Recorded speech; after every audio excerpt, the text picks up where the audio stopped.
So how to add your HSBC card to Apple Pay. So to add your HSBC card to your Apple Wallet, if you open up the HSBC app, you'll just want to click on the card section at the top right here. And then once you've done that, you'll be brought through to this page here. And nice and simple, you just want to click on Add to Apple Wallet. Then once you've done that, you might be prompted to enter your 6-digit PIN. So just go ahead and enter that. And then you'll be brought through to this page here where it says Add Card to Apple Pay. So to go ahead and add it, you just want to click Next. And then you'll be given this screen here. So if you just wait for it to load, it will then pull you through to some terms and conditions. So just give that a read. And if you agree, click Agree.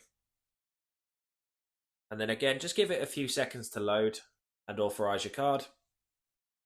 And after a few seconds, you'll be given this notification here, which confirms that your card was successfully added to your Apple Wallet. And then if you want to go ahead and make it your default card, you can go ahead and say Add to Default right here. And there you have it. If you found this video helpful, please subscribe as it helps the channel massively. If you have any questions, feel free to comment them below. And thanks again for watching.